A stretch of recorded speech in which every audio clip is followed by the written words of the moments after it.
Fala pessoal, beleza? Estamos aí de volta aí com mais um Precast, o podcast do pré-fabricado. Mais uma vez aí com mais assuntos aí correlacionados ao nosso mercado de construção civil, pré-fabricado. Nosso objetivo é disseminar o conhecimento aí dentre as empresas, a gente conseguir melhorar essa parte aí toda de... para quem está entrando no mercado, recém-formado, quem já trabalha na área, mas tem algum assunto que ele gostaria de aprofundar, a ideia é a gente conseguir fazer isso espalhar o máximo possível. Legal? Antes de a gente continuar, eu queria aproveitar para vocês cliquem aí, né? Curtam o vídeo aí, compartilhem nos grupos, compartilhe com seu colega de trabalho aí na sua fábrica. Antes de você ir lá concretar a peça, vai lá e manda um WhatsApp para ele, falando que tem um outro conteúdo. Se você apertar o sininho aí, quando aparecer um vídeo novo, vai aparecer para você de forma mais rápida, né? E uma outra coisa que eu queria falar é o seguinte, de 6 a 8 de agosto, a gente vai estar com um stand lá na Concrete Show. Eu não sei quando você vai estar assistindo esse vídeo, mas 6 a 8 de agosto de 2024, a gente vai estar com um stand lá na Concrete Show. E nessa Concrete Show, especialmente, a gente vai apresentar muita novidade lá. Então, se eu fosse você, eu não perdia. Dá um jeito aí, conversa com o seu chefe, fala assim, eu quero visitar a feira, porque além disso tem muito conteúdo bom, tem muita informação boa, tem muita palestra lá. Então, assim, é como se fosse a meca do concreto. Então, para quem trabalha nessa área, não pode perder. Tem que participar mesmo. Beleza? Bom, então, eu estou aqui hoje com, primeiro, um grande amigo meu, né, de muito tempo, colega aí de profissão, estudamos junto, Fabrício Rossi, cara aí especialista em gestão de obras. Prazer falar contigo, cara. Finalmente, hein? Finalmente. Como eu sempre falo, é 100% online, 100% ao vivo. Toca aí. Isso aí, cara. Cara, brigadaço pelo convite. Obrigado mesmo, me sinto verdadeiramente honrado pela amizade. Sim, pela amizade, nós somos amigos, a gente se conhece aí há, sei lá, 20 anos, né? Pô, cara, quanto foi? 2000? Meu 2006, Deus, 2000, né?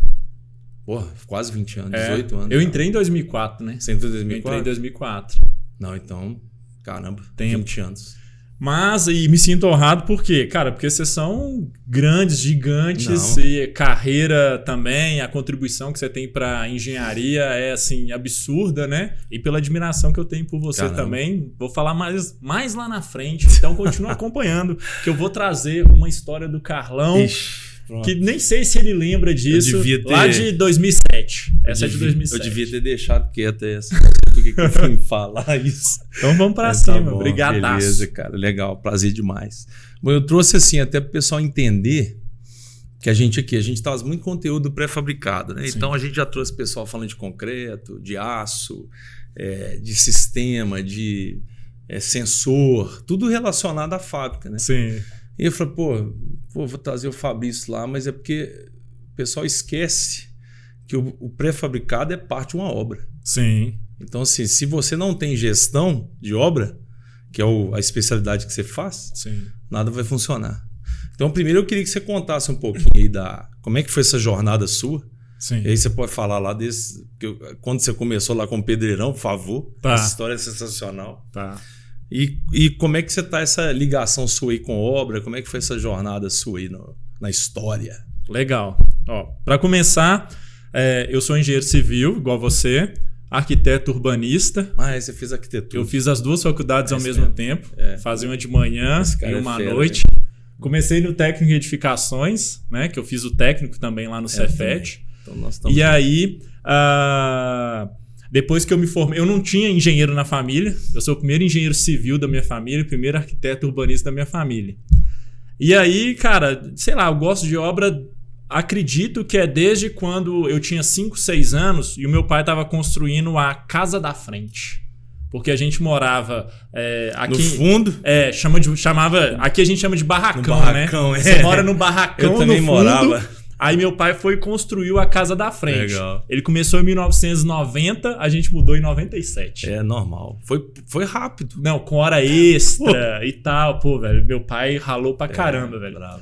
E só de o meu pai não dominar a gestão de obras ou não contratar os profissionais certos, eu fiz essa conta semana passada, cara. Eu nunca tinha feito essa conta na minha vida. Juro pra você, foi semana passada, não me lembro exatamente com quem, mas eu fiz a conta rápida. Pela área? Tipo assim, pela área da casa, o que ele usou? Pela área da casa, pelo que eu lembro, pelo pé direito. Cara, tem pé direito de 3 metros. Entendi. A casa tem 150 metros quadrados. Então, pé direito de 3 metros. E basicamente o seguinte: meu pai poderia ter economizado uns 30%. Então, eu fiz uma conta lá, ao invés dele demorar 84 meses, né, em 7 anos, ele poderia ter feito em 60 meses. Então, ele teria feito 2 anos a menos de hora extra para construir a casa. É muita coisa. Então, assim, só para quem está acompanhando, ver que gestão de obras muda todo esse cenário de uma obra, seja uma obra pré-fabricada ou qualquer tipo de obra. Mas aí eu me formei, eu me tornei engenheiro trainee de uma construtora, porque eu não tinha quem indicava. Então, eu participei de um processo de trainee de uma construtora e comecei como trainee nessa construtora. Legal. E aí, cara, eu trainee, eu acelerado, e eu falei assim, eu quero ganhar experiência. E na época eu lia muito revista Você S.A. e revista Exame, que a minha irmã assinava e chegava lá em casa. Eu era um estudante quebrado, ficava esperando o correio entregar a revista para eu pegar, abrir, lia tudo antes da minha irmã e deixava lá no quarto dela. Entendi. Naquela época, velho, a internet engatinhando, o que parecia ser legal é você ser o diretor de uma empresa, um CEO, diretoria, C-level hoje, né? Entendi, o C-level. Aí eu falei assim, cara, eu vou ser essa parada. Entrei na construtora, velho, acelerado, assim, cara, qual que é o próximo passo? Me tornar gerente de contrato. Mas você trabalhava com obra, era obra industrial. Aí eu trabalhei numa empreiteira que ela pegava tudo que era obra. Igual, eu fiz expansão de mineração, eu fiz obra de hospital, eu fiz obra de sistema S, tá? Que também é uma licitação, né? Sim. Então, fiz outras licitações assim, do governo do estado. Então, eu participei de algumas dessas obras. Tá? E então, assim que eu comecei minha carreira. E aí, só que em paralelo, eu sempre tinha vontade de empreender, cara. Sempre tinha vontade de empreender. Quando eu tinha lá 5, 6 anos de idade também. Não sei se você vai lembrar. No intervalo quando o jornal Hoje dava um intervalo, passava cotação em bolsa. Isso. E aí eu olhava aquilo, via as cotações assim, e falei assim, mas isso é um pedaço da ação da empresa, é barato, eu posso ter isso. Cara, com 5, 6, 7 anos de idade. Eu lembro que a primeira vez que a gente conversou foi sobre ações lá no Cefet. Foi, esse era o assunto que eu ia trazer. Então você lembra. Lógico, eu lembro. Aí, enfim... então eu trabalhava nessa empresa, eu me tornei gerente de contrato dela com 2 anos. Legal.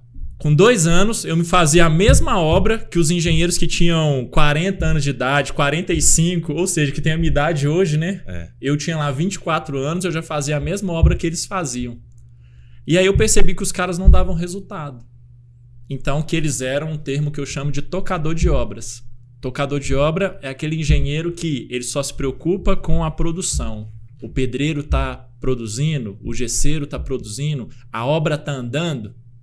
Se ele tá desse jeito, cara, tá tudo bem. Aí ele não tem controle de custo, ele não tem orçamento, ele não tem nada, de gestão de pessoas é 0, ele é um cavalo na obra. Entendi. As pessoas fazem as coisas na obra, por quê? Não, porque eu tô mandando. Esse é o tocador de obras. Entendi. E aí eu já queria fazer isso diferente. Quando que surgiu o Pedreirão? O Pedreirão, para quem tá aqui e não conhece, é um site que eu criei dia 28 de novembro de 2011. Eu sei até a data, velho. 2011.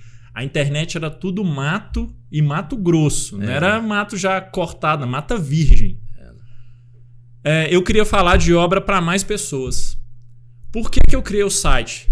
Eu coloquei o nome dele de Pedreirão. Tá ativo até hoje, tá? Mas por que eu criei o site? Eu pesquisava assim... Mas tem conteúdo nele lá ainda? Tem. Ele tá parado ou não? Ele não. Tem... é mesmo? Tem conteúdo ainda. Tá funcionando, então. Isso. Aí, cara, por que surgiu ele? Pedreirão.com.br. Isso. Eu procurava as coisas na internet, tipo assim, como assentar piso intertravado. Aparecia um site meia boca e aí depois tinha assim, como cuidar do seu pincher. Entendi. Tipo assim, como fazer o cachorro fazer cocô dentro do apartamento. Entendi. Era a época do blog. Sim. e as pessoas faziam blog aleatório. Coisas diversas. Diversas. Aí o cara tinha lá, eu tô fazendo uma obra, fiz um passeio intertravado, mas eu tenho um cachorro que eu ensinei ele a fazer xixi na caixa de papelão. Entende? Então era muito aleatório. Aí eu fui pesquisar, não tinha um blog específico de construção de forma profissional. Entendi. Aí, nesse dia, 28/11 de 2011, eu tava lá na obra do hospital. Eu fazia um hospital lá em Juiz de Fora. Dentro da minha sala, era uma salinha de 2,5 por 2,5, que eu era o gerente de produção, o engenheiro de produção. E eu respondia pro meu gerente de contrato. A parede era pintada de azul e branco. Era metade azul, a 1,20 m de altura, e o resto branco. Fiz um brainstorm numa folha A3. Eu sempre gostei muito de folha A3 por conta da arquitetura.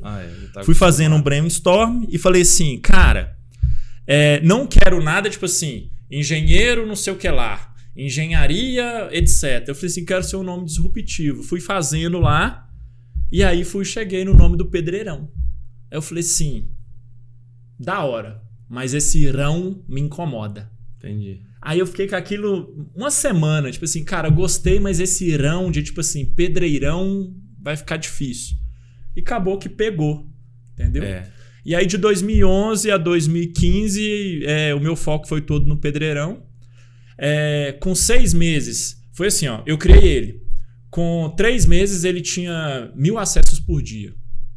Aí com 6 meses ele tinha 5.000 acessos por dia. Aí eu falei assim, cara, vou sair do blog e aí que ele virou .com.br. Entendi. Aí eu paguei um designer, uma agência para fazer o site profissional. Ele passou a ter 10.000 acessos por dia. Caramba. Olha cara, só pra você ver. 10.000 acessos por dia, Muita coisa. Tem partida de futebol que não tem 10.000 pessoas. Em um mês, dá 300.000 pessoas que passavam lá. Você vê a carência do conteúdo. E aí eu fiquei muito conhecido por isso, porque de 2012, aí vou pegar assim, de quando já tinha consistência, de 2012 para frente, eu me arrisco a dizer que todos os engenheiros que formaram no Brasil e arquitetos aprenderam alguma coisa, não vou falar comigo, mas pegou alguma coisa do site. Ou o professor pegou alguma coisa e ensinou para a turma, ou o cara para fazer algum conteúdo. Que legal. Cara. Aí essa é a história. Que legal. Resumida assim, mas tem outras paradas aí. Depois, se você quiser, tem. Tem coisa demais. Mas como é que você. E aí você terminou o site em 2015 e migrou? Que agora, como é que você está trabalhando com o que agora? Explica aí, pessoal, aí como é que você está. Até bom, porque a gente vai deixar na descrição, a gente coloca lá, porque está mostrando igual que orçamento de obras e tal. Conta um pouquinho disso aí, como é que você está levando. Hoje eu tenho uma empresa de treinamentos para engenheiros e arquitetos. A gente tem treinamentos online e a gente tem treinamento também presencial. Eu tenho um treinamento que é esse até que está na tela, Orçamento de Obras Perfeito. A gente ensina qualquer engenheiro ou qualquer arquiteto como fazer o orçamento de obras do zero ao preço de venda. Legal. Passando por todas as etapas de orçamentação, qualquer tipo de obra. Okay. Isso é um método. Ok. Tá? E o legal de ser método é o seguinte, para ser método tem que servir para qualquer tipo de obra, né, e tem que ser replicável. Ok. Né? E qualquer tipo, qualquer tamanho e tal. Então esse é o orçamento de obras perfeito. Legal. E o nosso principal treinamento é o Gestão de Obras Profissional. Gestão de Obras Profissional, a gente ensina engenheiros, arquitetos e donos de construtora a como gerenciar uma obra com foco em resultado e lucro. Legal. Então a gente pega o cara para ele deixar de ser tocador de obra, sem tempo para nada, só apaga incêndio, sai para comprar com a Saveiro porque tá faltando material e ele fica fazendo serviço de motorista, trabalha sábado, trabalha até de noite e tudo mais. Assim, cara, para com essa vida. Aí o Gestão de Obras Profissional, que é uma metodologia, ele vai aplicando aquilo nas obras e na construtora e aí ele passa tipo assim, velho, foco em resultado e lucro. Legal. Porque tem muito engenheiro que, tipo assim, velho, eu sei fazer obra e tá dando lucro. Mas lucro? Não adiantou. Dos anos 2000 para cá, engenheiros, arquitetos, tipo assim, descolaram um pouco desse negócio de lucro. Então, negócio dá pra gente falar também. Você começou em 2015 com isso? Com esse trabalho? Comecei o seguinte. O site do Pedreirão, eu fiz filantropia de 2011 a 2015. Tá, divulgava marca, divulgava as coisas, falava de assunto. Cara, a diferença de filantropia e trabalhar de graça. Filantropia, você tira dinheiro do seu bolso para manter a parada. Entendi. Então eu gerava muito valor, só que eu não sabia como capturar valor. Eu não sabia vender. Entendi. A grande dificuldade de engenheiros e arquitetos não sabe vender. E eu era um desses casos. Aí, 2015, o site foi hackeado. Tava perdendo o site, o conteúdo que eu tava o Instagram começou a crescer muito. Apareceu um pessoal no Instagram que pegava o meu conteúdo do site do Pedreirão, tirava minha logomarca, colocava falando que era deles e que eles eram os maiores produtores de conteúdo de engenharia do Brasil. Entendi. Aí quando eu fui descobrir aquilo que eu fiquei puto, entrei em contato com o pessoal falou assim: esse Pedreirão acabou, isso não existe mais não, o negócio é a gente, ainda foram arrogantes. Aí eu falei assim, cara, vou recuperar tudo isso. Não foi eu que falei, não. Eu já tinha casado, tava lá em casa meio pé da vida, desanimado e tal. Minha esposa chegou pra mim e falou assim... Levantei, queridão. Falou assim, ou você profissionaliza isso, ou você larga de mão. Porque tá custando uma nota pra você, você não tá tendo resultado nenhum com isso. Resumo, ou caga ou sai da moita. Cara, e eu quase saí da moita. Mas o mais fácil é desistir mesmo. Eu ia desistir. Isso é normal. Eu ia desistir. E aí eu não sei o que deu, porque assim, eu acho que, cara, Deus abençoa, sabe? Dá o caminho não é nosso, sabe? A gente só segue. E aí veio alguma coisa lá e falou assim, segue em frente. Aí o que eu fiz? Tipo, sabe o Clark Kent quando aparece lá o malfeitor? Sim, não, já vai abrindo. Aí abre, tipo assim, aparece o S do Superman e ele, tipo assim, eu vou lá e vou arregaçar. Aí eu fiz isso, né? Só que aí o super-homem vai, a hora que sai da janela e começa a lutar com o bandido lá, o malfeitor, sei lá, tô com o nome certo. Ele só toma o inimigo. Ele não só toma porrada? Primeiro só toma porrada. Mano! Que trampo foi recuperar um site hackeado, fazer os caras pararem de me copiar, recuperar a produção de conteúdo, começar a crescer no Instagram e resgatar minha autoestima. E aí, cara, que eu recuperei tudo do site e tudo mais, já era 2016, tipo, pra metade do ano. E aí, nesse intervalo, eu fui e conheci o marketing digital. Que era uma coisa nova pra você. Era uma coisa nova. Aí o que eu fiz? Fiz o meu SBC. Lá na empresa a gente tem o SBC e o LBC. O SBC é senta a bunda na cadeira e aprende essa parada de marketing digital que eu não sabia vender. Aí, cara, em abril de 2017, eu fiz a primeira venda do treinamento de orçamento de obras. O orçamento de obras perfeito, a primeira turma, tá? E eu já tinha validado ele em 2 turmas presenciais também. Porque eu queria saber se eu era bom também. Entendi. Sabe? Aí eu fiz 2 turmas presenciais em BH para validar o método, validou e tal. Aí eu fui fazer o lançamento. Porque eu tinha gravado o curso, tinha preparado toda a estratégia de marketing, tudo o conteúdo. E eu era sozinho, né? Eu tinha 3 S. Sozinho, sem tempo e sem dinheiro. Era uma equipe, né? Equipe. Exatamente. Cara, e aí demora mais. Fala assim, Fabrício, de meio de 2016, você só fez a primeira turma em abril de 2017. Não é fácil. Aprendeu o que você não sabia, fazer tudo sozinho e tal. Beleza, cara. Fechei a venda da primeira turma, R$38 mil. Cara, o melhor faturamento, o que mais me deu prazer até hoje é esse que eu tô te contando aqui, velho. Já fiz múltiplos 6 dígitos. Muito maior do que R$38 mil.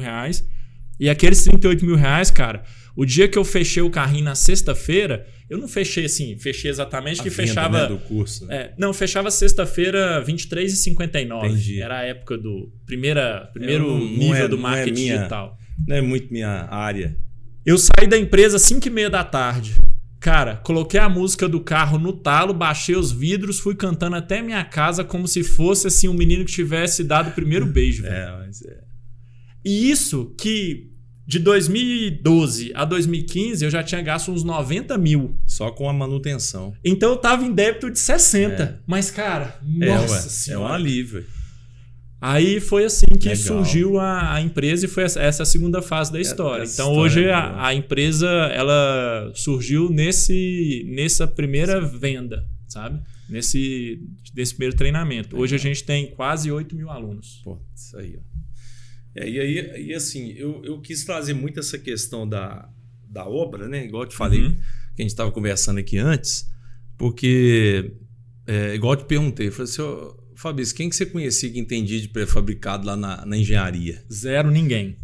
Por causa daquela questão de a faculdade não apresentar isso, você não ter essa opção, são poucos cursos, e às vezes o cara aprende na prática, que às vezes nunca é bom, porque... se você aprender errado, você vai disseminar o erro. E você vai achar que você está certo, porque você aprendeu com alguém. Fala, mas eu aprendi assim, mas você aprendeu errado. E aí você vai passando aquele telefone sem fio, e aí você vai dificultando todo o mercado. Exatamente. É um problema, né? Que eu falo com todo mundo, se tivesse as empresas, quanto mais qualificada com qualquer tipo de setor, mais ela dá credibilidade no mercado, mais ela expande o mercado, mais ela gera valor, porque quem está comprando acredita, né? Sim. Então, assim, o que eu queria te perguntar, assim, você já se deparou, você trabalhou em alguma obra de pré-fabricado ou não? Eu fiz pré-fabricados aqui em Belo Horizonte, na fábrica de remédios. Lá tem mesmo? 192 estacas hélice contínua de 15 metros de profundidade, num terreno pequeno, porque é uma fábrica de remédios que não poderia ter nenhum tipo de vibração por conta dos equipamentos que são sensíveis. E aí, essa obra, a gente trocou ela todinha para pré-moldado. Você comprou as pré-fabricado. Pré-fabricado. E eu já fiz pontes e viadutos, né? Então, aí a gente pré-moldou, porque a gente fez em obra, vigas longarinas de 35 e 40 metros, todas elas protegidas, né? E também já fiz com vigas metálicas, viaduto misto em curva. Legal, cara. Tá? Que eu fiz todo o entorno da Arena Pernambuco, eu que fiz na Copa do Mundo. Legal. E assim, aí às vezes é legal que você já sabe do termo, que muita gente confunde o pré-moldado com o pré-fabricado com isso. Mas às vezes tem muita pergunta assim, por que o cara não usa o pré-fabricado?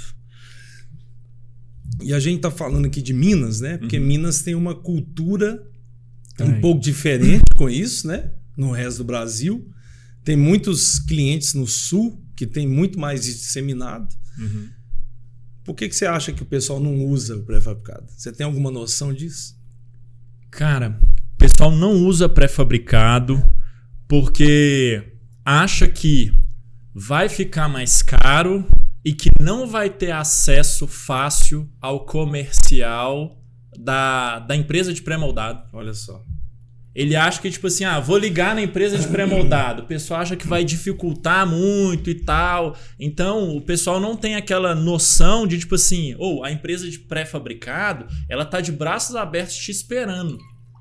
E um terceiro ponto é que o pessoal acha que existe complexidade de engenharia de transformar algo que é moldado em loco para pré-fabricado. Bom. Eu gosto então, muito... esses 3 pontos. Legal, cara. Eu gosto muito de perguntar isso, porque assim, você já está no mercado de construção há muitos anos, né? Então, você já conviveu com quantos engenheiros aí? Você está com 8 mil alunos. Então, você fala, poxa, qual desses 8 mil alunos que já trabalhou com pré-fabricado? Até uma pergunta legal depois, se você quiser soltar lá. Boa de fazer lá. Sabe? Boa. Porque aí a gente vai ter uma percepção disso. Porque às vezes... E é legal você falar isso, porque parece que é uma coisa meio que... Isso é elitizado, né? Tem uma sensação disso. O cara fica esperando só a rede de supermercados ou o shopping, sabe? É isso. Entendi. Boa. E aí eu fico tentando entender, porque assim, quanto mais a gente dissemina... E provavelmente o pessoal deve estar reclamando muito com você sobre mão de obra, né? Nossa. Todo dia, né? Tá doido. Qualquer... Eu abro uma caixinha de perguntas, 50% das perguntas é tipo assim, tô com problema de mão de obra. Tanto que, às vezes eu tô fazendo caixa de perguntas assim, qual o seu problema hoje sem ser mão de obra? Sem ser mão de obra. Tipo assim, aí ainda aparece o cara e fala assim, mão de obra. Aí o que eu mais respondo é assim, cara, pergunta qualquer pessoa da área Me aponta uma pessoa que não está com problema de mão de obra. Isso, interessante. Né? E é legal porque a questão do pré-fabricado é justamente resolver parte disso, né? Porque você fazer um pilar, às vezes, numa obra você vai gastar uma equipe com 10 pessoas, no pré-fabricado você gasta 3, 4. Pois é. E ainda mais com mais segurança. Mas é uma questão cultural, né? Sim. Mas é bom. Isso é uma questão que eu queria entender mais. Deixa eu te dar um quarto ponto. Principalmente para arquitetos, também para o dono da construtora. Tem muito prédio pré-fabricado antigo que a gente via a estrutura pré-fabricada exposta e os fechamentos ali... Alvenaria. E você bate o olho e fala assim, isso é pré-fabricado. Entendi. Tá? Só que hoje, cara, a gente tem N soluções de revestimento de fachada, N outras soluções de revestimento de fachada mesmo, né? De fechamento, que você consegue fazer um prédio, uma edificação maravilhosa, né? E ficar com a arquitetura bonita. Legal demais. Agora, assim, voltando um pouquinho para a sua área, né? Porque hoje, assim, quando a gente fala de pré-fabricado, você tem a indústria, que é a fábrica. Sim. Só que muitas fábricas fazem a obra. Então você tem um serviço e você tem uma industrialização. Uhum. Então, assim, o que você acha que é importante para o cara, assim, se você for elencar, igual você tem lá o curso de gestão de obra profissional, né? Sim. Se você for elencar, tipo assim, fala os 5 pontos importantes que ele precisa prestar atenção para quando ele for fazer isso, para gerenciar a obra dele. Que não pode deixar de prestar atenção, sabe? Isso aqui. Primeiro você tem que olhar isso aqui. A obra que ele vai gerenciar de pré-fabricado. Porque se a gente fala que a indústria está cuidando dos dois, e até um cuidado que eu falo com todo mundo... Fábrica e montagem. Não só a montagem, porque às vezes a montagem participa da fábrica. Porque é tipo montar um Lego. O problema é o que vem depois. Porque tem clientes que não fazem tudo, mas tem clientes que fazem a obra inteira. Tá. Ele tanto fabrica quanto termina. Tá. Existe uma diferença aqui, porque a gente está falando de produção e aqui a gente está falando de serviço, execução de serviço. Isso. Ok, mas de qualquer maneira essa obra é igual a qualquer outro tipo de obra. Porque depois que você montou... Então a minha pergunta é a seguinte, dessa obra aqui, o que você acha que seria o ponto que o cara que está lá na obra precisa prestar atenção?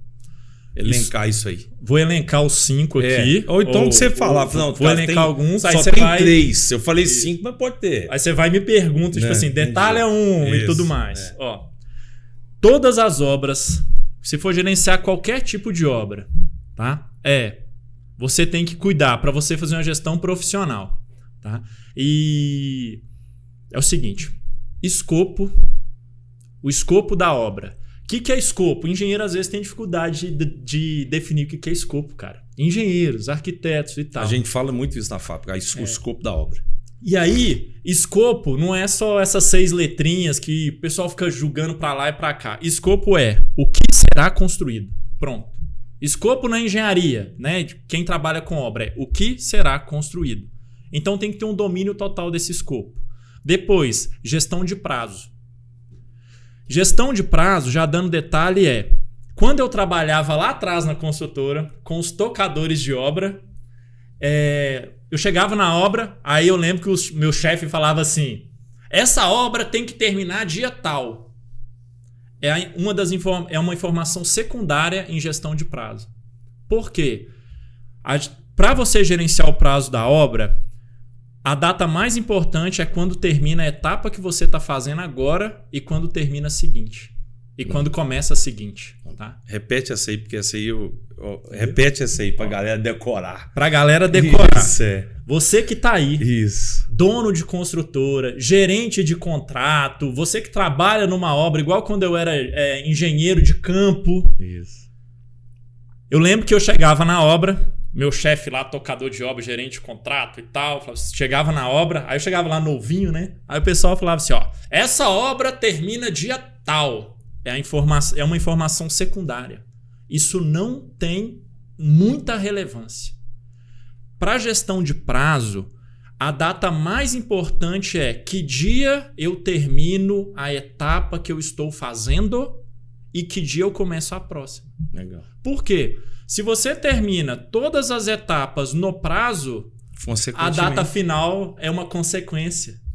Tá? Então, aquele exemplo que você deu de ensinar errado, lá atrás, quando eu era engenheiro trainee, eu me liguei nisso. Eu vi que os engenheiros, boa parte deles da empresa, não todos, eles eram tocadores de obra. E eu ia me tornar igual eles. E você sabe que eu sou muito questionador, eu ficava observando aquilo e falei assim, não, velho, tá eu não quero ser igual a esses caras não, tá errado. Então a gente falou escopo, que é o que será construído, e você tem escopo com o seu cliente, você tem escopo com os seus empreiteiros. Tem que ficar ligado nisso, tá? Depois, gestão de prazo. Um dos hacks mais importantes para 90% das obras, que é o hack de gestão de custo, tá? O que é gestão de custo? Cara, todo mundo pode viajar qualquer coisa. Só que o que te traz para a realidade do mundo é quanto custa. Cara, qual que é a sua marca de carro preferida? A minha? É, para responder. Mercedes. Mercedes. Pronto. Sei lá. Aí a Mercedona top, tipo assim, cara, custa 2 milhões. Aí você, tipo assim, não, pera aí, velho. Deixa eu trabalhar um pouquinho mais e tal. Então, o que traz a gente para a realidade é custo. Obra, a gente tem que gerenciar custos. Por quê? Qualquer obra, se for uma obra pequenininha, cara, custa muita grana. Se for uma obra média, é muita grana. Se for uma obra grande, é grana cavalar. Não tem obra barata, né? É isso. Não existe obra barata. E até porque a gente está falando de custo, eu vou abrir aqui um loop, mas depois se você quiser me perguntar. Engenheiros falam que são bons de números, mas não são. E eu posso falar isso mais para frente, tá? Se você lembrar. Essa polêmica é boa. Então, escopo, prazo, escopo, prazo, custo. Aí você fala assim, pô, Fabrição, legal. Só que aí que vem a parada do conhecimento. Isso é o trio de restrições original lá do gerenciamento de projetos. Entendi. Então eu não inventei. Entendi. Isso é base, né? Então tem didática aqui. Claro. Aí, para quem está acompanhando, para quem é engenheiro, arquiteto, independente, né, do nível que você esteja, a base do engenheiro e do arquiteto é o conhecimento técnico. A base para a gente tomar decisão, né? Não só o conhecimento técnico de engenharia, mas técnico de marketing, técnico para você tomar decisões. Então, eu trouxe aqui esses. Tá? E aí depois vem o seguinte,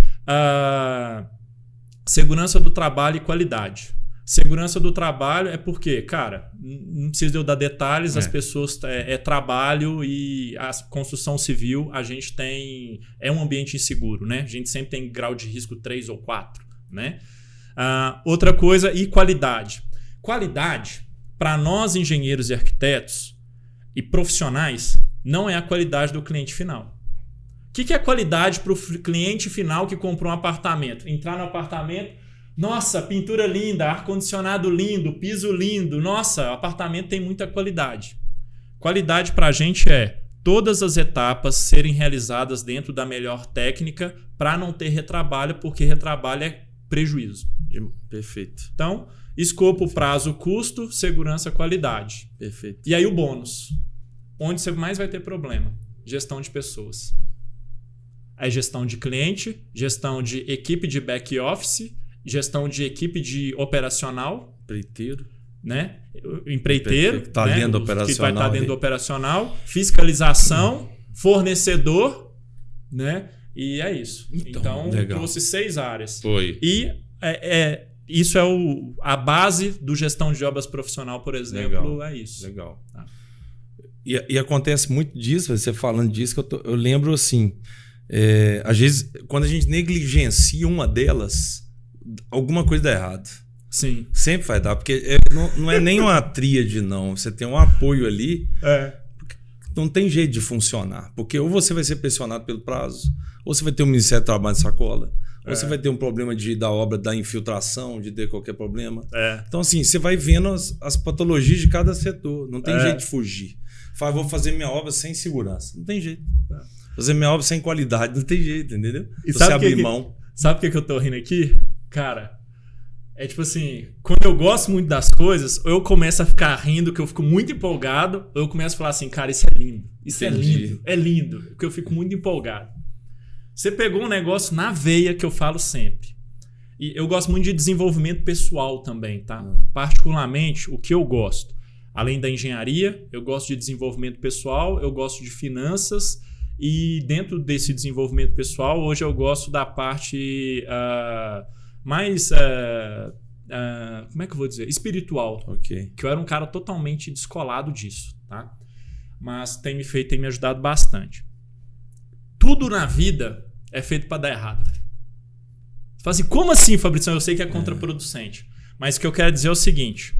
Para uma coisa dar errado na sua vida, basta um não. Vamos trazer para a obra, né? Vamos trazer para a obra. Você começou a obra. Olha que legal. Mobilização da obra. Deu certo. Fundações. Deu certo. Cintas e blocos. Deu certo. Aí você chegou para fazer pilares. Tá com os pilares com... Os arranques dos pilares estavam errados e a alocação deles estavam erradas. Pronto, já deu errado a obra. Já deu prejuízo. Cara, imagina quebrar bloco de concreto, tudo com... Tá vendo que Caríssimo. Uma coisa ferrou a obra. Caríssimo. Então, pra gente fazer uma obra, é uma sequência infinita de sims, velho. Olha que louco. E você consegue fazer isso para outras áreas da sua vida também. Então, tipo assim, cara, finanças. Eu tenho que gastar menos do que o que eu recebo, eu tenho que começar a investir, eu tenho que investir nos ativos certos. Aí, tipo assim, cara, fui ganancioso, coloquei tudo no mercado de ações, a bolsa caiu por algum motivo qualquer externo, eu não percebi, houve uma pandemia, pronto, acabou, derreteu o seu dinheiro. Então, tudo na vida é uma sequência quase de, tipo assim, você precisa de tudo dar certo, é um infinito sims, e para algo dar errado numa obra, você precisa de um não, velho. Agora, olha o tanto de etapas que nós temos nas nossas obras, olha o número de pessoas envolvidas que a gente tem nas nossas obras, olha quantas normas técnicas nós temos que atender nas nossas obras, quanto de legislação nós temos que atender nas nossas obras. Então, se o cara tá no amadorismo, cara, um não derruba o cara. E o prejuízo é grande. Nossa. Aconteceu, eu não posso falar de onde que é, né? Porque minha esposa também é calculista, né? Estrutural. Sim. Mas ela estava fazendo uma obra que estava no terceiro andar da obra, se eu não me engano. Ainda não tinha tirado as escoras. Aí o pessoal descobriu que o concreto estava com 9 MPa. Nem concreto magro, hoje tem 9 MPa. E é obra pública. Teve que derrubar. Tudo. Quase 3 andares de obra. Caramba, velho! Entendeu? Tipo assim, e aí? Tá vendo? É um não. Por quê? Alguém fez alguma coisa que fora da técnica que se falou. Eu falo com todo mundo, às vezes na fábrica, assim, aí eu vou fazendo um paralelo, né, com a fábrica, né? Porque é legal isso, porque a gente não tá falando de outro segmento. A gente tá falando de construção civil. Exatamente. Construção civil, só que a gente, ao invés de fazer um concreto moldado em loco, a gente está fazendo ele na fábrica com muito mais controle. Exatamente. Então, se você está se propondo a fazer um concreto dentro de uma fábrica, ou melhor dizendo, fazer uma peça, um produto, em espaço confinado, às vezes coberto, sem sol, então você tem que fazer com muito mais qualidade que aqui. Sim. Você não pode fazer uma obra mal feita que dentro de uma fábrica. Sim. Então, aquilo que você falou da qualidade, do controle, da gestão de todos os processos, você tem muito mais chance de fazer melhor aqui do que aqui. Sim. Você tem um funcionário que vai para o mesmo lugar todo dia. Ele está ali debaixo, às vezes, igual eu falei, não está no sol. O pilar não tem que subir na escada, ele faz no chão. Sim. Então, você tem muito mais controle. Então, se você tem essa oportunidade de fazer melhor, cara, tem que fazer melhor. Tem que fazer melhor. E se você tem a oportunidade de fazer na fábrica, faça na fábrica. Não faça um canteiro de obra dentro da sua fábrica. Porque às vezes você tem um canteiro de obra melhor do que dentro da sua fábrica, dependendo do controle que você tem aqui. Por isso que às vezes a pessoa escolhe, fala, não, vou fazer em loco, porque o cara sabe fazer muito bem. Como é que você vai ganhar o prefabricador? Eu estou falando para o prefabricador, né? Sim. Porque eu vou defender o prefabricador, você vai defender o outro. Como é que você vai fazer melhor do que esse? Com toda a técnica necessária para apurar aqui, pô. Porque senão você... O que eu vou fazer aqui, sendo que aqui é mais caro? Entendeu? E fábrica, todas essas variáveis, mas fábrica principalmente essa questão de mão de obra. A obra, enfim, o empregado, ele vai à obra, o trabalhador, né? O trabalhador vai à obra. Isso. E eu não estou falando só do operacional, por exemplo. Não, eu já fui gerente de contrato, é todo mundo. E Na terminou. construtora, o diretor fica no ar-condicionado e tal. O diretor de obras roda a obra. Sabe? Diretor de engenharia roda a obra para pegar a lição aprendida para a obra futura. Diretor comercial roda com prospecto, cliente, né? Que nem é cliente ainda, mas com prospecto que está querendo virar cliente para mostrar, olha, vem aqui para você ver a obra que a gente faz. Isso. Então, construtora não tem essa de tipo assim, não, tem gente que não vai à obra. É todo mundo, cara. Só que o que você conseguir fazer em um ambiente controlado para a construção civil é um grande ganho. E o pré-fabricado, ele é um hack muito importante. Muito importante. Que é o seguinte.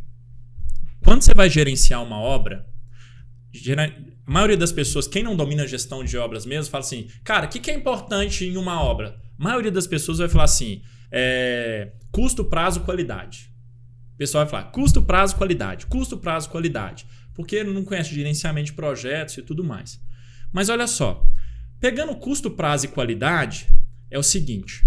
Quem vai fazer uma obra pré-fabricada, o drive de qualidade e o drive de prazo vão ser mais importantes num primeiro momento que o drive de custo. Aí você fala assim, mas a obra pré-fabricada ela vai ficar um pouco mais cara? É isso você que vai responder. Tipo, já inverteu o papel aqui no podcast. Mas é o seguinte, às vezes o que o pessoal não pega, que talvez você vai falar. Porque caro e barato a quê? Comparado ao quê? Porque exatamente. Você, entendeu? Obra, você não pode jamais pegar o mais barato. Obra é custo-benefício. Isso, exatamente. Então, quando você pega um projeto e ele vai passar para pré-fabricado e você vai ter um custo-benefício legal para sua tomada de decisão, top. Claro. Top. É isso que quem está fazendo uma obra tem que entender. Né? Custo-benefício. Nunca o mais barato. Você não pode pegar um valor isolado. Exato. Você pode virar e falar assim, esse copo aqui é mais caro do que, sei lá, esse outro copo de plástico. Vidro, de vidro. Lagoinha. Da cachaça. Isso. Mineira. Quem não for de Minas, talvez copo americano, tá, gente? Copo americano. Aqui em Minas, BH, a gente chama de copo Lagoinha. Aqui é copo de tomar cerveja, assim. Copo clássico. De cerveja de boteco. Isso. Todo mundo entendeu. Exatamente. Aí você vê, esse copo é mais caro que esse. Beleza. Mas qual que é o benefício desse aqui? Se cai no chão, não quebra. Então você tem um benefício embutido no custo. Exatamente. É isso que o cara precisa medir na obra dele. Sim. Porque senão ele acha que tudo é preço. E aí ele cai numa armadilha perigosíssima. E fácil de cair, velho. A gente que tem construtora, a gente que faz obra, é a coisa mais fácil de cair. E principalmente quem? Igual lá atrás. Quem aprende com um tocador de obras, porque assim, todo mundo aprende com um engenheiro mais experiente. Assim, que tá ali há mais tempo. É diferente a questão da experiência. Da experiência, Todo mundo aprende com um engenheiro que tem mais tempo, né, de engenharia. Só que se esse cara é um tocador de obras, é o que você falou, você vai se tornar também um tocador de obras. Os tocadores de obras, geralmente, eles sempre querem comprar o mais barato. Ele não entende relação de custo-benefício e nenhuma outra relação, que é uma relação muito importante, uma risco-benefício. Risco-benefício. Né? Exatamente. Então... Porque, igual você estava falando, você falou lá, o pilar da segurança. Se a gente for pegar hoje o pré-fabricado, hoje você tem menos possibilidade de um acidente numa fábrica, porque você não tem em altura, você tem ali um espaço confinado, que você tem como colocar uma obra, dependendo do lugar, é o caos ali implantado. Várias coisas acontecendo ao mesmo tempo. Sim. Você tem a oportunidade de tirar uma parte desse risco de obra e levar para dentro da fábrica e diminuir ele consideravelmente. Sim. Porque hoje ainda é no Brasil um grande problema, né? O canteiro de obra. Se o profissional já é problema, imagina aquele que é clandestino, aquele que está fazendo a obra tocada. Obra tocada. Entendeu? Isso aí o cara está no risco da iminência de acontecer alguma coisa. É Nossa Senhora do Concreto Armado. E é isso, porque às vezes o cara mede o concreto no capacete, né?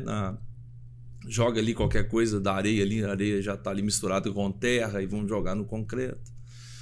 Isso tudo é qualidade, né? Cara, A gente, se o engenheiro se errar, igual eu falo com minha esposa, se minha esposa errar uma obra, é pior do que o médico, porque o médico se errar mata um. Agora o engenheiro não. Uma obra dessa, por exemplo, igual esse caso, se cai quando tiver com gente lá de baixo. Nossa Senhora. Entendeu?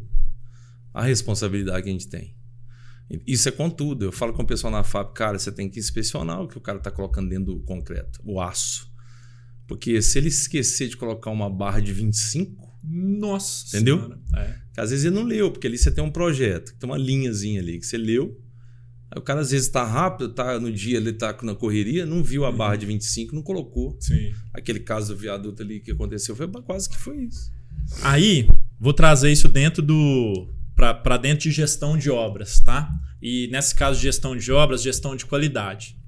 Quando a gente está gerenciando uma obra, geralmente a gente tem ali principalmente 2 mecanismos de qualidade que é relacionado a ISO 9001 e PBQPH, que é o procedimento de execução de serviço e depois a ficha de verificação de serviço.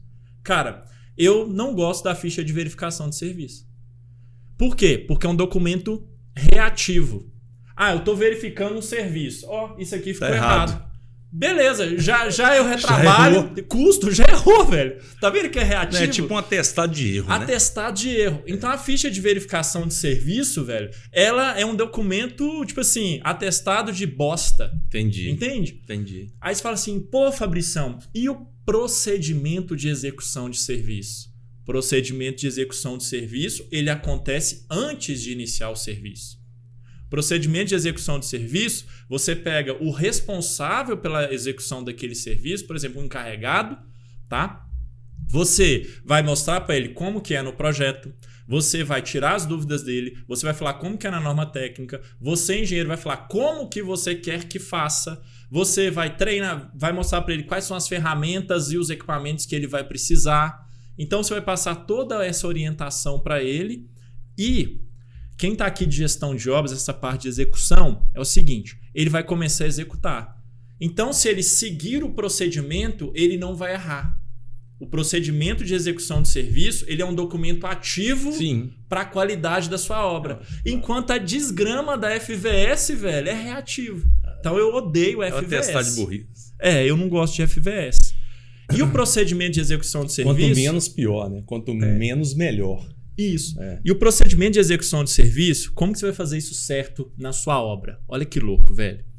Não é só, tipo assim, mostrar o projeto, treinar o encarregado, mostrar o projeto, ler o procedimento, falar quais são as ferramentas e tudo mais.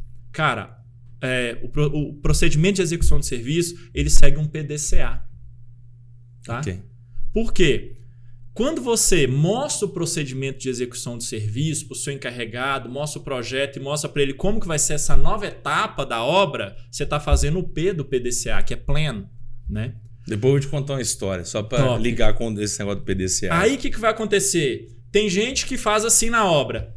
Treinei no PES, virei as costas, executa e só volta no final. Só que se o cara errou, velho, você já era. Então é o quê? Pleno. Do é o seguinte, ele começou a fazer, só que você tá lá acompanhando. Ele fez o serviço, é o que a gente chama de, quem é de obra igual a gente, é tipo assim, engrenar o serviço. Fica vendo o serviço até ele ser engrenado. Até pegar. Aí quem que é, Fabrício? Hoje você faz isso? Não, gente. Hoje eu tenho um engenheiro júnior que faz isso. Hoje eu tenho outros engenheiros que fazem isso e tudo mais. Não precisa ser exatamente você, mas tem que ser alguém da sua equipe de engenharia. Engrenou o serviço, cara? Beleza, tá fazendo certo. Vou ali, vou ver outras coisas e tal, mas volte depois para quê? Para checar se ele tá fazendo certo, tá? Porque se ele fez uma sala aqui, deu errado, então aí você já vai pro action e já resolve. Então esse é o jeito de você usar o procedimento de execução de serviço de forma inteligente, com embasamento. Legal. Engenheiro tem que ter embasamento de conhecimento. Então, procedimento de execução de serviço é ativo, FVS reativo, o Fabrício não gosta. O que está por trás do procedimento de execução de serviço? PDCA. Perfeito. É lindo, velho. Você falou do PDCA, quem é das épocas antigas do Planix, antes ele chamava Precast Control, que era o nome do software. E o desenho dele era o PDCA. A primeira imagem, então quem está aí já usa o sistema há muitos anos vai lembrar disso, porque a gente criou o sistema para seguir essa metodologia. Aí. Porque é fundamental, isso é básico, né? Sim. Só que isso bem utilizado, Sim. você tem muito resultado bom. E essas questões, por exemplo, de PDCA, às vezes o engenheiro ele aprendeu isso lá na faculdade, entendeu? E hoje qualquer Google que o cara dá, vem lá, plan, do, check, action, aí tipo assim, não, isso é fácil. Aí o cara fala assim, mas eu nunca vi isso na minha vida, Tipo assim, papai, é porque ou não te apresentaram ou você também não deu o sanguinho de tipo assim, opa! Vamos pesquisar. Entendeu? Então, talvez se você nunca viu um PDCA rodando, no próprio procedimento de execução do serviço aí da sua obra, você vai botar um PDCA para rodar e aí você já clica no curtir aí, segue o canal, porque ficou da hora, né? O cara, entendeu? Pode pagar. Um conhecimento desse aí e não vale uma curtida sua dessa sua mão de dinossauro da Mônica aí. Então, ô T-Rex, clica aí nesse curtir aí e manda pro seu amigo também. Povo Sabe o que eu faço amarrado. com podcast, quando eu assisto assim, né? Que é 1 hora e tudo mais, eu vou mandar pra você, pro Carlão. Eu mando e falo assim, cara, gostei e tal, no minuto 32 fala isso, vai lá. Eu faço isso, velho. Mas é bom, porque você assistiu. Mas durante a conversa nossa, cara, teve podcast que a gente fez aqui que eu falei, pô, que legal. Porque tinha uns assuntos que eu falo assim, pô, não imaginei isso. Por isso que eu te falei, cara, não tem roteiro não, porque a gente vai conversando e no meio da conversa vai surgindo esses assuntos que a gente vai tendenciando, isso é normal. E fica muitas vezes melhor para trazer algumas coisas à tona que a gente às vezes não, né? Eu lembrei disso, eu queria falar sobre aquilo. Porque igual quando eu faço podcast, aí eu vejo assim, ó, a pessoa que tá no podcast, se ela tem conteúdo mesmo, aí dá para eu ir cavando, né? Aí você vai puxando. Às vezes tem uns que não dá. Aí você dá uma segurada. Mas é porque tem muita história. Tem muita história. Você ia falar um negócio eu não esqueci não, do engenheiro lá. Que é ruim de número. Engenheiro é ruim de número. Isso. Mas basicamente é o seguinte, ó. Todo engenheiro, ele acha que ele é ferão dos números, não é? Todo engenheiro, tipo, não, porque eu sei cálculo. Porque eu sei álgebra. Não, porque engenheiro a gente faz muita conta de cabeça, principalmente de percentual, né? Sim. E tudo mais. Eu faço conta de cabeça lá com a equipe na empresa, o pessoal fala assim, que isso, Fabrício? Mas como é que você faz isso? E aí, quando é alguém que não é da engenharia, a pessoa delira, velho. Então, tipo assim, não, pô, mas, sei lá, 10%... Sei lá, quanto que dá, 7% de 22 mil. Entendi. Aí você fala assim, cara, 10% é 2.200, 5% vai dar 1.100. Então 7% vai dar uns 1.500. Aí a pessoa assim... nossa. Aí você fala assim, cara, mas... Você é engenheiro, né? Tipo assim, o cara só usou percentual, né? Aí eu ensinei isso pra minha social media, velho. Eu falei assim, não, você pega... Aí ensinei isso pra ela, cara, acho que foi o pior dia de trabalho da vida dela. Mas olha só, então nós engenheiros, nós achamos que a gente é fera com os números. Beleza. Chega para o engenheiro e fala assim, quanto custa o metro quadrado de um pré-moldado? Quanto custa o metro quadrado de uma laje alveolar? Entendi. Aí você chega e fala assim, não, cara, ó, você é engenheiro, né? Legal. Você atua como? Não, eu faço casas de alto padrão. Qual que é o custo do metro quadrado de uma laje pré-fabricada com EPS? É o cara, quanto que custa uma obra até a fase cinza? Não sei. Então, engenheiros são excelentes para fazer contas técnicas e etc. Só que não sabe quanto a obra custa. Plata, dinheiro. Então, você que está assistindo agora, quanto custa uma obra até a fase cinza? Qual que é o preço de uma fundação de estaca-trado mecanizado? Quanto você está pagando no concreto FCK 25 MPa traço de linha? Qual que é a diária de bomba-lança com 36 metros de braço? Sabe? Então, tipo assim, pô, legal. Quanto que está saindo a sua alvenaria? Alvenaria, massa, chapisco, reboco. Isso tá empatando com o drywall? Falando, não sei, mas pô, o drywall tá dando 130, 140 reais o metro quadrado, pelo menos no momento que a gente tá gravando esse podcast, sem ter o isolamento dentro, porque depois aumenta mais um pouquinho. Mas quanto tá saindo sua alvenaria? Aí você fala, não sei. Você fala, cara, como é que você não sabe? Pô, 16,66 tijolos por metro quadrado. O tijolo tá 1,75, entendeu? Quanto tá saindo a sua massa? Pô, Aí você vai fazendo as contas, mas você vai rebocar. Quanto você está pagando o reboco para o empreiteiro? Hoje, nesse momento, está uns R$30 um metro quadrado. Tá, legal, 30, só que você tem que rebocar dos dois lados. Já deu R$60 só de mão de obra. E o tijolo?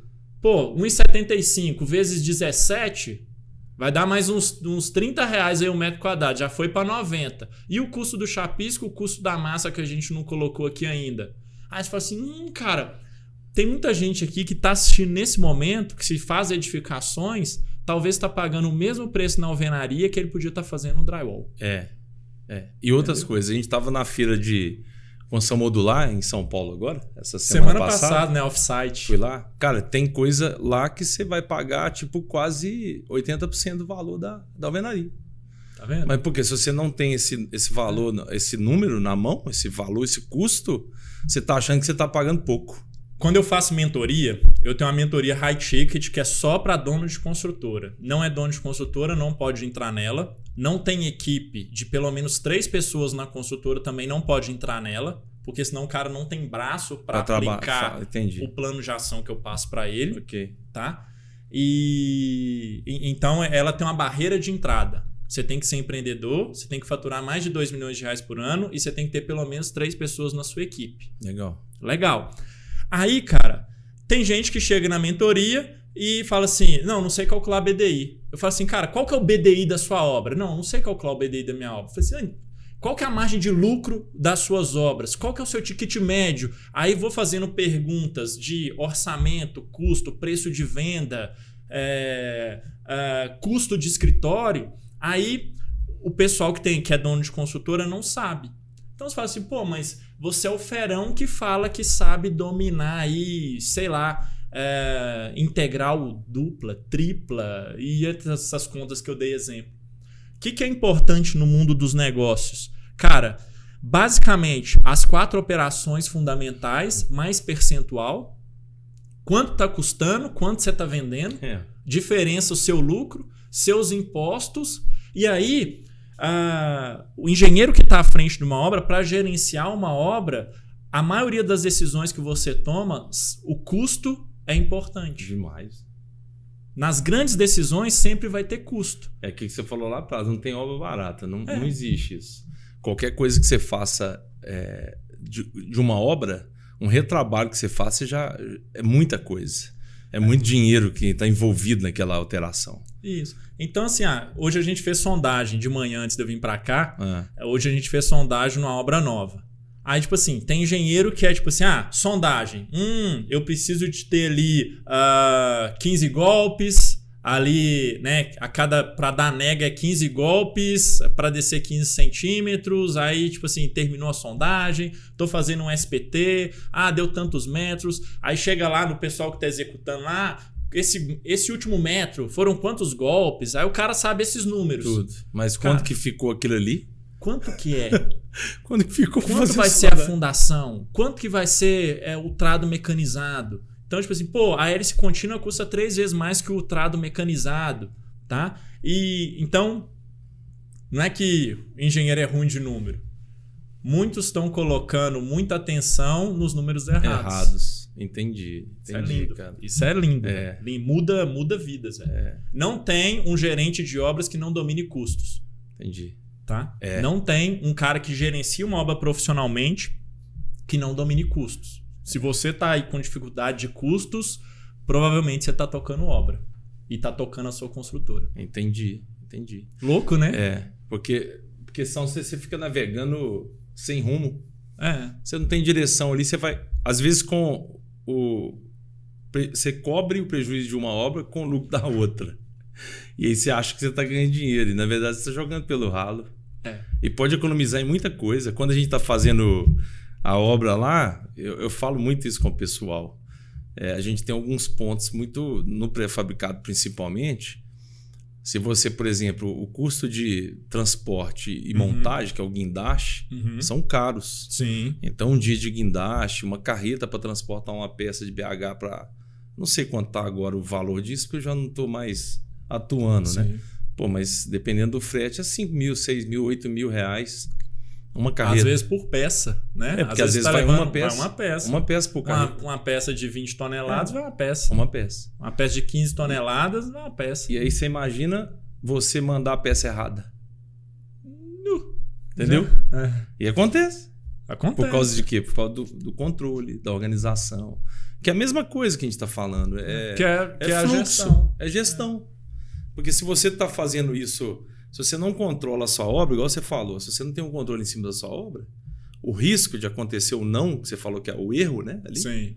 é gigantesco, velho. Sim. Você tá navegando ali na sorte. Porque qualquer eventualidade que acontecer, você não consegue nem saber o que você tem que fazer para corrigir. É um negócio muito legal. Assim,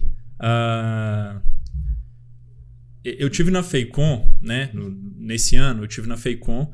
E aí eu tava conversando com algumas pessoas que eu conheço, assim, de donos de empresas, donos de empreendedores. Sim. Lá da FEICOM, igual vocês, né? Também vão estar na Concrete Show agora, não sei em qual momento você está assistindo, mas em agosto tem a Concrete Show. Passa lá, dá um abraço lá no Carlão. Você tem que ir lá esse ano, hein? Eu vou.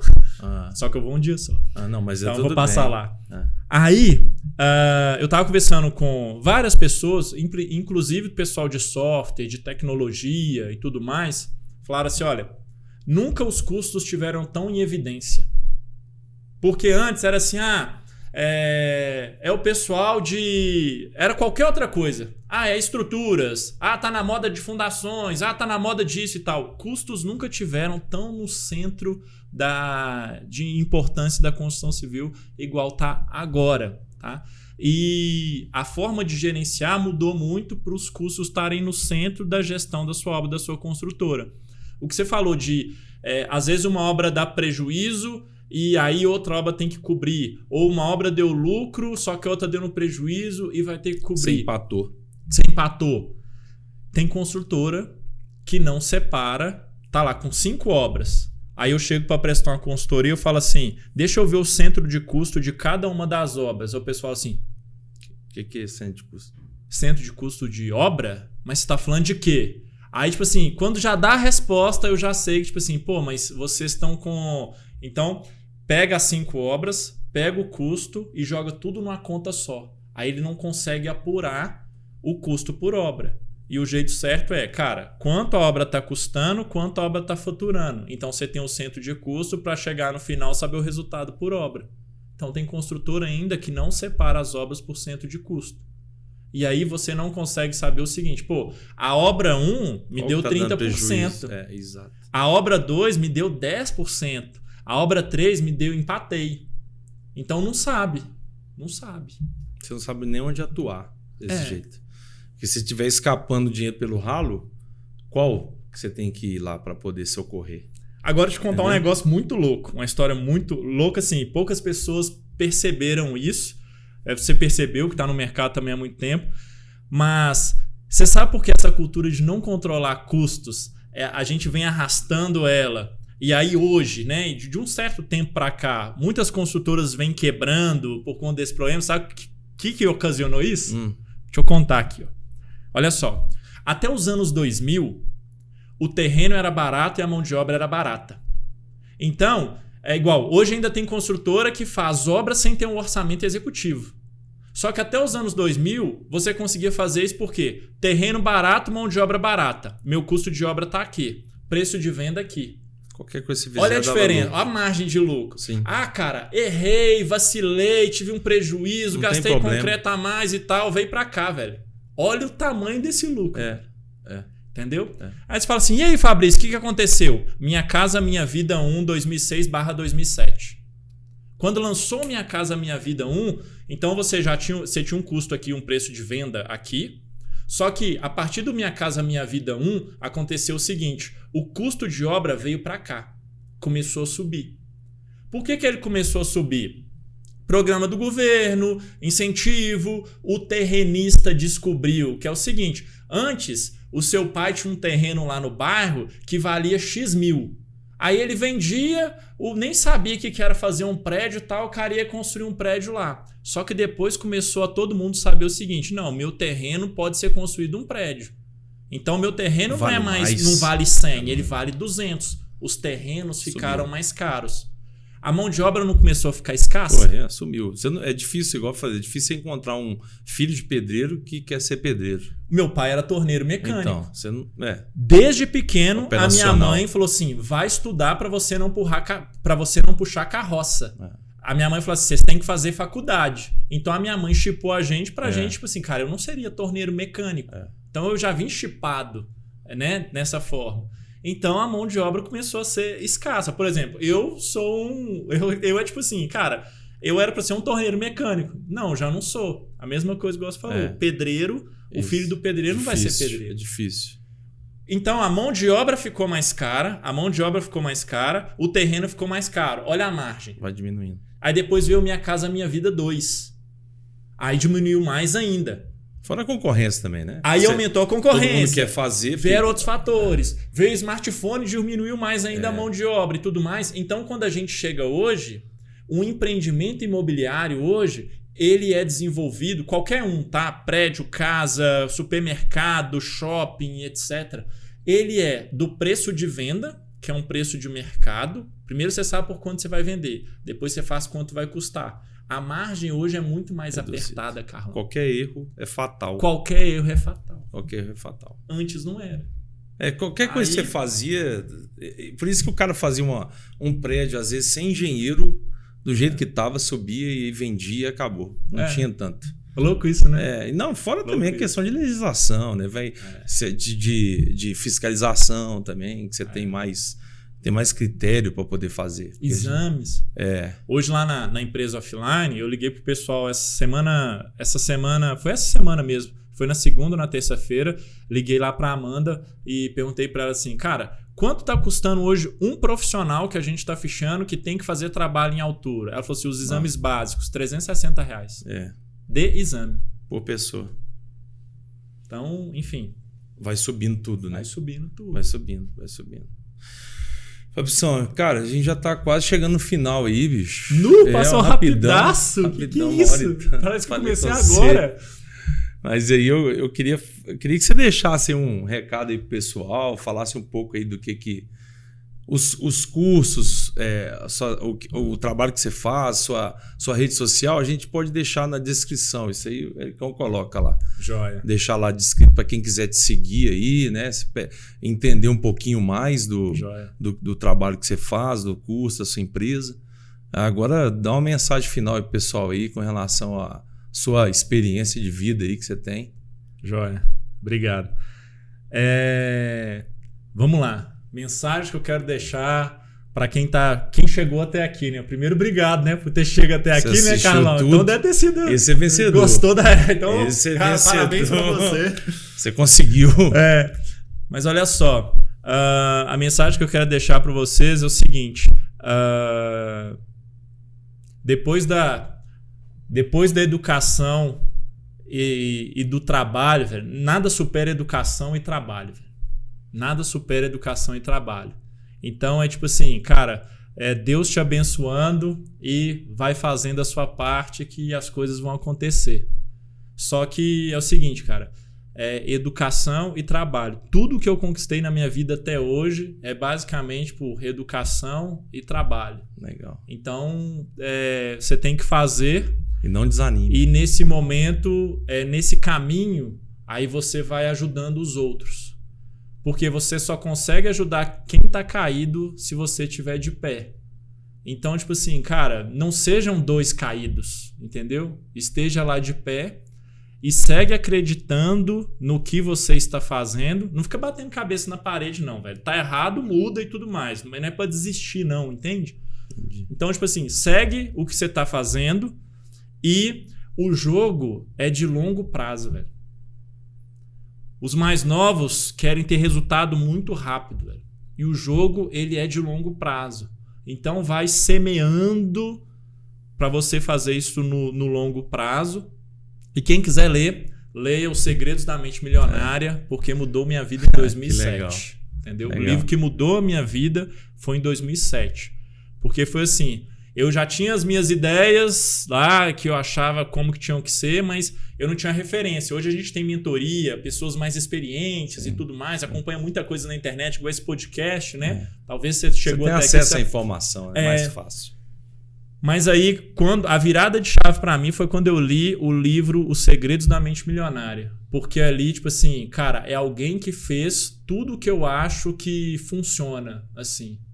Então, é isso. Talvez eu possa ter delongado um pouco muito aqui no recado, mas... Que isso. É isso aí. Top demais. Cara, obrigado. Top. Finalmente. Valeu, top. Foi um prazer falar contigo aí. Agradeço demais por esse privilégio aí da gente poder bater um papo. Obrigado. Isso é uma honra, né, cara? Porque, assim, é uma jornada que a gente está aí caminhando na engenharia, que não é uma área...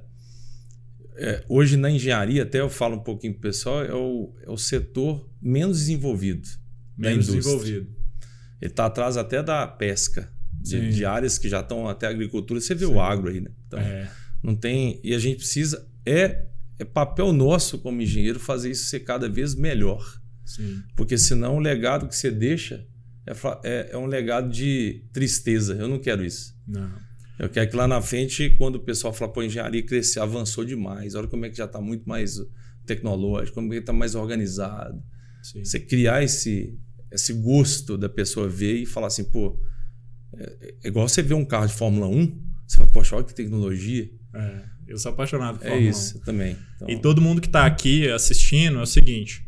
À medida que você for avançando na carreira, vá compartilhando o seu conhecimento com outras pessoas. Já que a gente é bom de construir, é melhor você construir pontes do que você construir muros. Clássico. Se a gente fosse inimigo, eu não estaria aqui sentado aqui nunca, né? Então existe uma ponte aqui, ó, existe um ponto de conexão. Hoje eu estou aqui no podcast com o Carlão, depois você vai ver no meu podcast também, né? Então é porque existe uma ponte. Então vá ajudando as outras pessoas no caminho, ajudando a desenvolver engenharia, porque a gente precisa e porque a gente está muito desvalorizado, cara. É isso aí. E a gente é essencial, a gente é basicamente a base de tudo que o homem faz. Primeiro vai um engenheiro civil. Tem Me fala uma coisa que não vai um engenheiro civil primeiro, velho. Aí você fala assim, um data center, oi? Tem que fazer a obra. Ah, não, a empresa de software é mesmo, tá vendo? Tudo antes passa para não, mas o cara é home office, e ele mora na caverna, aqui em Lagoa Santa, a gente aqui de Minas, tem muita caverna. Então o cara tá os programadores, desenvolvedores, tá tudo na caverna. Então qualquer coisa da economia, primeiro vem a engenharia, primeiro vem a gente. Então a gente tem que mostrar isso também para a sociedade, a gente tem que posicionar melhor do que tipo assim, cara, precisa de engenheiro. É isso aí. Show, Fabição. Obrigado. Beleza, cara. Tamo junto. É isso aí. Pessoal, espero que vocês tenham gostado desse nosso bate-papo aqui de hoje. Pedir aí para seguirem, compartilhem esse conteúdo aí, sigam aí a gente nas nossas redes sociais. A gente está sempre divulgando assuntos interessantes, vídeos aí. Então a gente está sempre aberto a questionamento, a dúvida, né? A Planix é uma empresa que a gente sempre prezou muito por esse acesso à informação. Então é o que a gente quer fazer e continuar fazendo sempre, tá? Então é isso aí. Nos sigam aí para os próximos conteúdos. Aquele abraço. Valeu. Obrigado. Valeu. Tchau, tchau.